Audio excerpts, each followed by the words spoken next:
What it do, YouTube? It's your boy Mikey Got Fans Content Mike back with another reaction, and this is basically like a part two of the first one I did. So we're gonna be actually seeing exclusive gameplay from the casting of the Frank Stone. I'm really excited for this game to drop. High expectations, man. High expectations. Dead by Daylight is doing big things. They're on a crazy run. Without further ado, let's watch this exclusive gameplay. Let's talk about it, and yeah, that's it. Assuming you're the night watchman here. Welcome to another episode of New Gameplay Today. Thank you for tuning into Game Informer. I'm your host, Alex Van Aken. Today joined by Marcus Stewart, and we're going to be taking a look at the casting of Frank Stone. It's a single-player game set in the Dead by Daylight universe. Supermassive Games and Behavior Interactive are teaming up for this one. Marcus and I are going to be showing you about 7 minutes of the gameplay. This is the opening moments of the game. Marcus, Okay, what are so we looking at today? it's looking like So yes, this is the prologue chapter of the game. It's set in 1963. Get to pick what type of and you're chapter you playing wanna do. Sam Green, who's the police officer. You arrive at the Cider Hill Steel Mill, which is the kind of the primary setting of the full game. If you've watched any of the trailers, the game follows a group of teenagers making a movie at the steel mill in 1980. But in this sort of prologue chapter in the past, the steel mill is still operational, and you're sort of searching for this missing child. And it's the first look at sort of the gameplay, as well as the new twist that the Dead by Daylight license has kind of allowed Supermassive to work with to change up what their normal formula has been for their previous games like Until Dawn or The Quarry.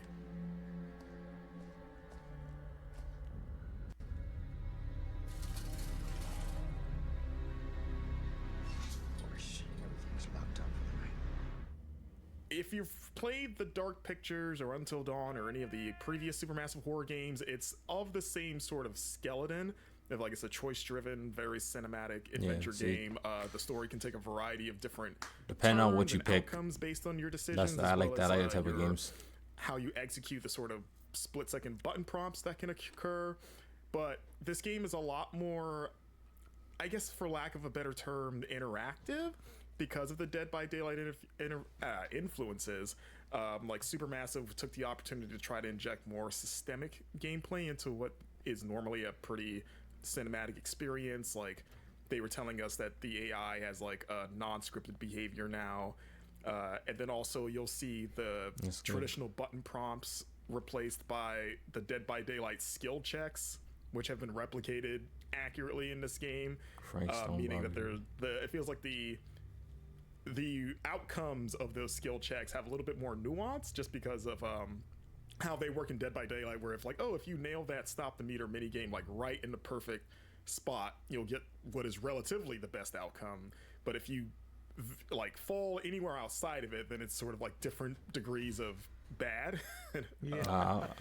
That's scary. There's a lot of great, the sound effects are in particular one of the first things that you notice. They're pulling directly from Dead by Daylight. It's really cool. Yeah. And like I said, it's a single player game, but the game does have the sort of pass the controller mode that like previous Supermassive horror games have. So, you're not playing co-op, but you can take turns passing the controller to sort of make decisions with like another person or maybe a group if you want. Yeah. This game's when this game comes out, I'm streaming this game. First Unreal 5 game, because the Quarry was Unreal 4. Beautiful game. Their games usually always look very sharp. They tend to very much focus on realism, but this game and just some of the subtleties and the facial reactions. Like I remember in that opening scene, you can actually see like the spit come out of one of the characters' mouth as he's talking. It's a very touching out with your bare hands is wild. They are using nanite. They're using Lumen. Those are new Unreal Engine 5 technologies. So they're just really changing up the process of making games, getting rid of, for the most part, LODs, which are kind of how a game engine typically processes game objects based on distance. If an object is further away, they're gonna render the less detailed version of an object. If it's closer, you'll get the higher detail. But Unreal Engine 5 lets people just pretty much upload the high res version of these game objects, and the engine does all the work. It's really cool. It's for the furnace, I think. You don't know for sure? Yeah, I work at the mill, not in the mill.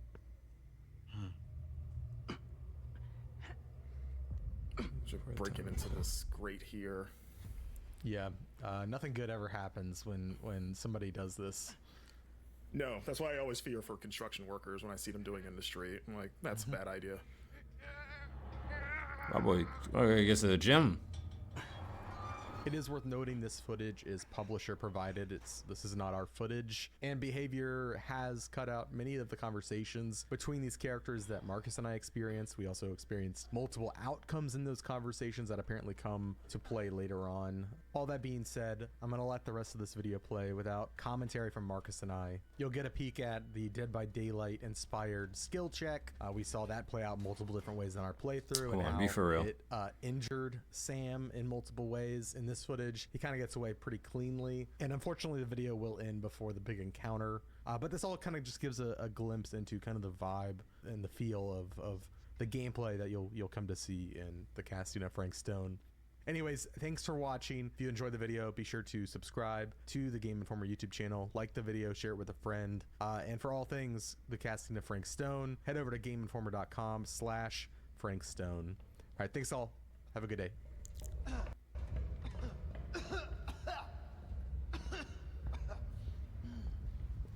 Is the other guy coughing or the guy he's coughing? Green coughing.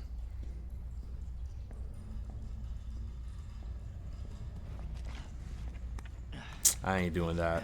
You gotta pay me more. Goddamn small species.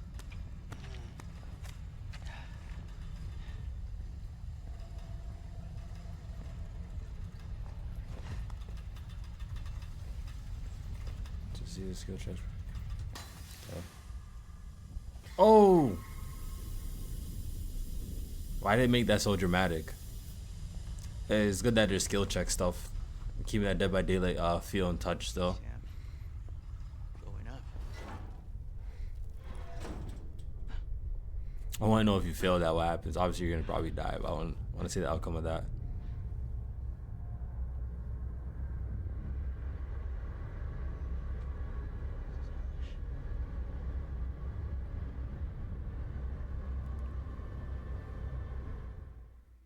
That's it with the video. Make sure you guys like, comment, subscribe. We'll be back with another one. Thank you for everyone that's been tuning in. I am streaming too at Mikey God Fans TTV, so you guys can catch me there playing Dead by Daylight and other horror games in that field. But we'll be back with another episode.